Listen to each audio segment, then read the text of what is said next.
Welcome to Education Matters, presented by the Public School Forum of North Carolina. I'm your host, Mary Ann Wolf. Today, we are absolutely thrilled to be joined by North Carolina's finest, the Regional Teachers of the Year.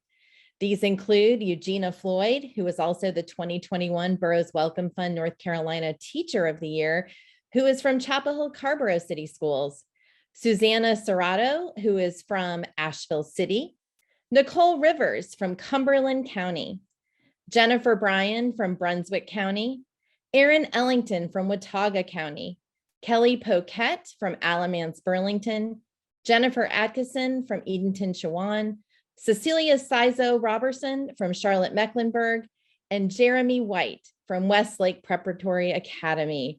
Welcome, everyone. One of the things that we're hearing a lot about right now is teachers. And how are we going to continue to recruit, but also retain teachers because of a lot of the challenges you all have outlined already.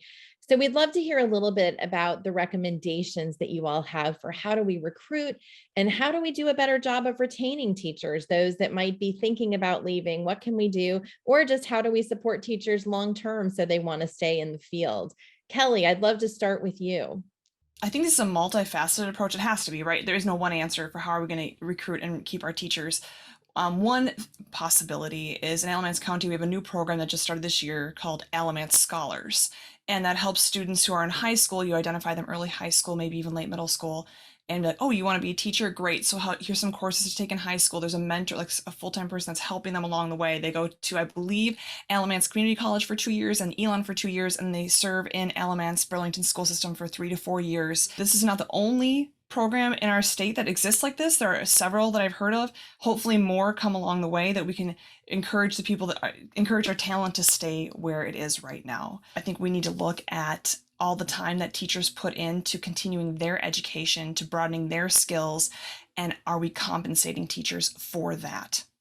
If they're getting a master's degree or a doctorate and then they bring all of that into the classroom and they see nothing else in their paycheck, what is the motivation necessarily besides learning to continue on and to continue to grow as a teacher? We're behind in other states. I've taught in 5 states. North Carolina is my 5th state, and every state has paid for master's degrees and doctorates. And when I got here, I was like, whoa, okay, wonder why. That seems strange. Looking and identifying and being like, hey, have you thought about being a teacher? I remember as a kid, that was a thing that happened a lot. Like, have you thought about being a teacher? Like, it just seemed common. I don't feel like we're hearing that as much in the schools anymore. It's like, have you thought about being an engineer or a doctor? Or have you thought about being a teacher? And planting that as a genuine career opportunity for our students. I think we also need to consider continuing funding and maybe expanding funding for the North Carolina Teaching Fellows, and perhaps go beyond the focus it has of STEM education and our adaptive curriculum and exceptional children curriculum. Like you mentioned, elementary teachers, we need more of those. We need more of everything, right? So can we take those limits off and can we expand that opportunity? And when it comes to retaining teachers, we want teachers to be leaders. We want teachers, want to have leadership opportunities. But again, we have this much time in a day.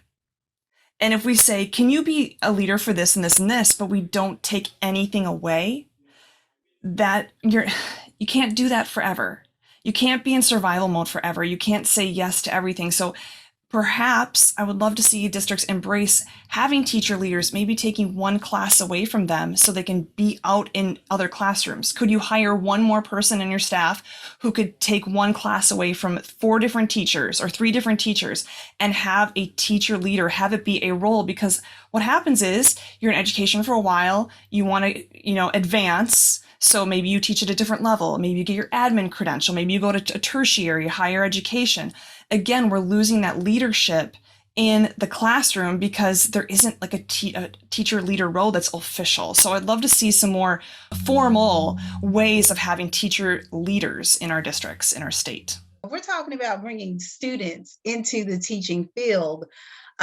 Really, I've had students look at me sometimes on a daily basis when I'm doing all the things and dealing with behaviors and dealing with students that don't have their supplies and dealing with, all the paperwork and all the things. And they're like, Ms. Rivers, I don't know how you do this. I mean, honestly, this is what they're looking at. They are looking at me And, I love interacting with them. I enjoy it. I enjoy teaching students, but it is definitely a challenge. And we juggle a lot of things in a space. And the kids look at all of those things, and to them, they're like, that's a lot, And so I think that we need to counter that with a community and a culture, even within the building, that shows that there is support, there's appreciation, there's compensation, all the things that everyone has said before me, because the kids need to see a whole picture. Like, yes, you work really hard, but the rewards are great, and they are multifaceted. They are not just financial, but they are with community. They are with appreciation from parents. You get a lot of love from students because they're looking at it and they see the costs are high to be in this position and to do it at a particular level. And so they have to know that they're going to get a great reward for that. People would ask me when I'm out and about, "What do you do?" And I'm like, "I'm a teacher." And then they're apologizing and feeling sorry for me. Wait a minute. I love my job. So why is it that the public has a perception, not that my job isn't sacrificial, but that I'm a sacrifice? That's different. Like, y'all are treating me like I am a sacrifice. Like my life is just so whatever. Don't apologize. I love what I do. Why are you apologizing? Because these kids today, well, you need to change your perspective on children and what it means to work with kids. And you need to change your perspective on what I do in a day. These are some things that we need to consider, like as the public itself needs to consider. How are you advertising teachers, education, what it means to be in the classroom? We have a lot of fun with our kids. Those kids get more socialization in our spaces than they do anywhere else. It's challenging, but it's also rewarding. And we are there and we support them through all the things. And we're there with them a lot of times more than even their parents because of how the work they work. We need to challenge the public to do better, because if you want your children to be enthusiastic about learning, then we may need to fight for what it means to be in a classroom. And that is a privilege. And it is a privilege that not every country has, not every child has. And so we need to put some honor, some respect back on the profession, so that is how I feel about that. And I think that will go a long way with retention, because people would feel like what they're doing is being honored, respected, and it's worthwhile. You're not pouring your heart into something just for not just children, because a lot of children don't even say that, but the public to say, you're not doing. We've had politicians in public arenas say, we're glorified babysitters. Wait, pause. Yeah. We have sayings that say people that can't teach. Hold up. Some of the most talented people that I know are in a classroom sharing that love and that gifting. So we need to work on how, the public is handling the profession. And we need to kind of fight back in our own positive way to say, you will not steal the narrative of education or educators. It's not yours. You're not in that classroom. You have no idea what's going on. You're just selling something. After the break, we'll be back with more of our Regional Teachers of the Year. Education Matters is brought to you each week in part by Town Bank, serving others, enriching lives. Welcome back to Education Matters. We're thrilled to have our Regional Teachers of the Year with us. I know one of those Grow Your Own programs in the eastern part of the state, although it's up in Jen's region, Edgecombe County has a Grow Your Own program. And I'm hopeful that, again, we will continue to see those expanding, especially as we're seeing the expansion of associate's degrees in education at our community colleges around the state. I think there could be some really cool opportunities that have not previously existed, and some different pathways. As professionals, as teachers, we need to promote and speak positively about our profession. Of course, we have challenges, and now is a particularly challenging time. But at the end of the day, like my colleagues have said, this is still a very fulfilling, rewarding, enriching profession. And we have to let people in on that secret. We have to promote ourselves well to encourage others to come and join us in this really, really important and meaningful work. So whether that means creating future teacher clubs at your schools or teacher cadet programs, I do teach at the high school level. And I teach juniors, who are in that space of kind of really starting to think about what comes next. And I myself need to do a better job at speaking encouraging words and pointing students towards education as a meaningful and really rewarding career path. People want to feel valued and appreciated. People want to feel like they are growing and learning and able to expand their impact. And with that expanding impact and with that expanding growth and learning becomes expanded compensation.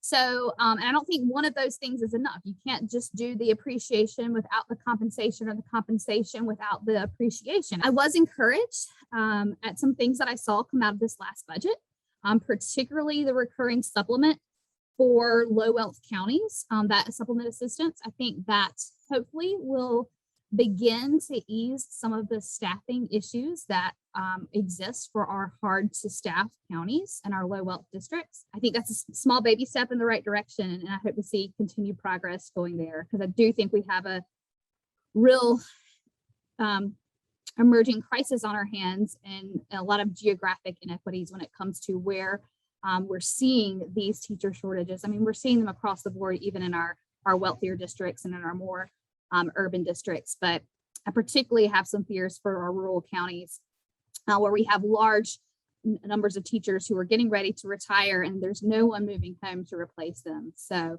I think there's a lot of work to be done, but I think a lot of it starts with us as the professionals in the field to say, hey, come join us. And once you're here, let's work together to make this as an enjoyable profession as we can.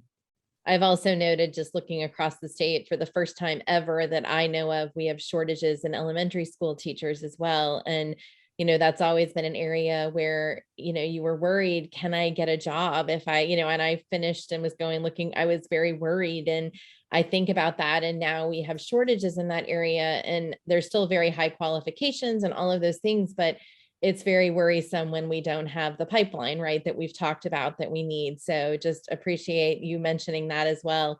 Eugenia, what do you think we can do to increase the recruitment and also support that retention of our educators? This is something that's been right up my alley lately. You all know I've been traveling the state, and that has been a concern for me. And that is something that I've been checking in on. When we think about the number of teachers within a school building, well, if there's not enough, those classrooms that are there get larger, and that's a fact.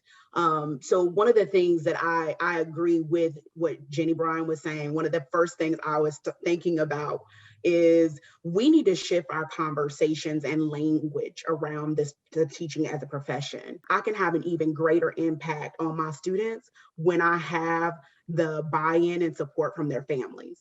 Like it is always like that. You will have much success, and students will grow and thrive when the same kids are getting the same message at home as they're getting at school, right?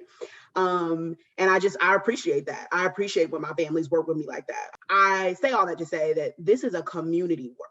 And I agree with Jenny. It definitely has to be promoted with me as well. But I also think that this is a community effort. The schools we know have become, they always have been, and even more so now, are essential places for our community.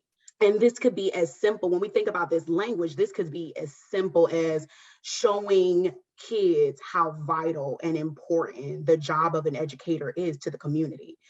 I thought about when I think about my kids doing great in a math problem, or finding out like a great word in their book that they're reading, or dictionary, and doing all the strategies that they do because they're awesome. I think about those things and I'm thinking to myself, well, if they're doing so great in math, I can also let them know that, hey, you would be a great mathematician or engineer, but you'd also be a great math teacher.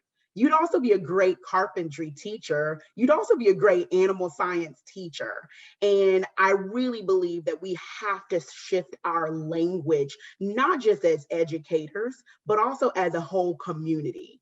We're going to need someone in these spaces, in these communities, that will feel empowered and that they are contributing to their community. That is the number one reason why I got into education, is I wanted to serve Chapel Hill schools, because that's where I came from.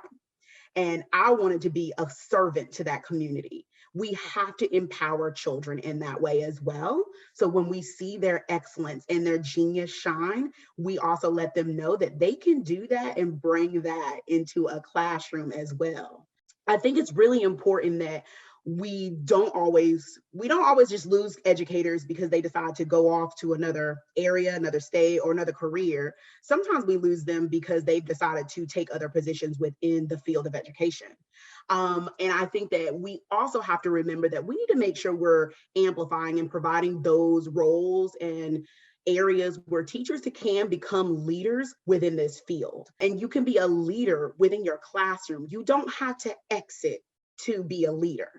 And one of the things that we as a group have really been pushing for, and all around the teacher leadership councils, and some people throughout the state, they call them superintendent advisory councils, but this is a place where educators can also lift up their voices. And that's what we want our educators to do throughout the state of North Carolina. Like we've all said, many have said on this call, is this is the perfect time to restructure and just transform education. So why not ask the people that are doing the educating? This is the perfect time to ask, hey, Ms. Floyd, what is it that keeps you in the classroom as a teacher of color and as an educator? So I really think that this is our mission as the 2021 Regional Teachers of the Year. Is we really want to dive into how can teachers be leaders within their districts. It's really important for me, as well as our entire regional team, that we give our educators the opportunity to share, to be heard, to be seen, to be valued, to not be given the plan, but be developers of the plan. This is our whole community's work, right? Because what happens is what educators affect our students, and that affects the whole state, right? Our individual communities and our whole state. After the break, we'll be back with more of our Regional Teachers of the Year. You all can see so much why we are so excited to have our Regional Teachers of the Year on with us today. And I want to give each of them a chance to share a final word that maybe they haven't gotten to mention yet, or something they really want to emphasize. So thank you all so much for being here. Just two little pieces of advice, one for families and one for educators. We can't do it without you. And, you know, even if that means a one-liner email thanking a teacher for something, even if that means a hey in the carpool line, I see you, even those little things, we're putting so much out into the world, and sometimes you don't know what's going on, if it's getting through to anybody. And so just those little tiny things make a huge difference. Families, thank you for your support. For educators, I'm just echoing what everybody's already said. I had no idea before this role anything about policy and decision making, but I did have a lot of complaints about those decisions that were being made. And so even though it's a lot of extra, even though it's kind of something that you have to learn yourself, find a way to get involved with your legislators, invite them into your classroom, invite them into your schools in your district. Folks on this show right now are a part of EPFP. All of these things are so essential, and I had no idea before that. So I would just, those are my two for families and educators. Find yourself a group like this one. Every single teacher needs a group of people that supports them and that pushes them and that challenges them and that agrees with them and that disagrees with them. I think too often we surround ourselves with people that think just like us, and then we are just talking to ourselves, and we're not challenged and we're not asked to think about kids that maybe we don't think about every day. And so you need to find yourself a group of intelligent, passionate educators, and you need to stay connected with them, because in the moments when you don't want to be passionate anymore, all it takes is a text to any one of these people and your fuel is refired. So every teacher needs that. And you can't be the best for your kids if you don't have that for yourself. So get yourself out there, find some people, and don't make it people who are going to support you in your moments of negativity. Make it people who are going to push you out of them. In a first grade classroom, you find joy every day. The happiness of coming back from our break, and the love that I have felt within these four walls has just been amazing. And that is part of what fills my cup, to keep going. The smiles and excitement on their faces, to be back as a part of our classroom family. And I just wanted to talk to you, like what Cece just said, seek out the passionate people in your building and in your district and even across your region. Find people who lift you up and challenge you to make a change.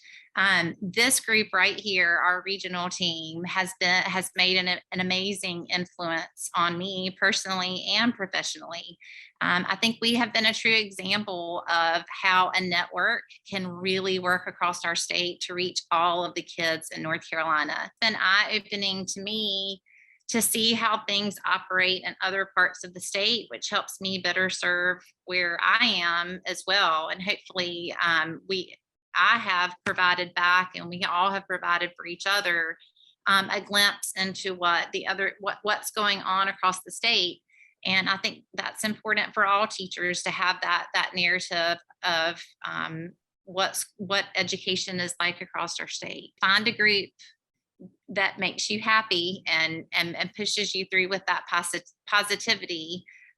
We've all come to the table not with negativity or complaining, but we all come with solutions. And I think that's so important. We have been very dedicated to solving problems and not perpetuating them. I'm teaching third grade. I have my PLC. I work in my little silo. I sometimes forget that I have a responsibility, or could have a responsibility, to advocate for anything outside of these four walls. And I think as teachers, and honestly, as families, I say this as a parent of a first grader myself, I think it's more comfortable and more logical to stay in your path of advocate for yourself, your child, and your students. But something that being a part of this group has given me, both personally and professionally, is the gift of collective advocacy and the power of unifying, in our case, 9 voices into one, and to see how far-reaching that one unified voice can become. I'd like to encourage educators to seize any opportunity to be an advocate beyond just their classroom's 4 walls. Get to know your school board. Look for opportunities to organize in your school building. Things begin locally and change happens locally. And teachers, I think, have so much power when they find a group with whom they can advocate and learn how to do so. I've always come with the 4 agreements, which is do your best, be impeccable with your words, don't take anything personal, and don't assume. And I've really tried to, in a roundabout way, tried to express that to my parents, because by actionably doing it myself, we as teachers and as a community and as parents, we have to get out of this mindset of those kids, those parents, those teachers. When everyone succeeds, when everyone from everywhere succeeds, we all succeed. Like, there's no competition. I'm not worried about having better reading scores than my teammate. If my teammate is getting her kids where they need to be, that's great for me. That's great for my kids. That's great for me to learn from. If you start to feel some kind of resentment, don't go getting validation for your resentment. Try to get clarification for, is everybody else feeling this way, and how can we change it to make it better?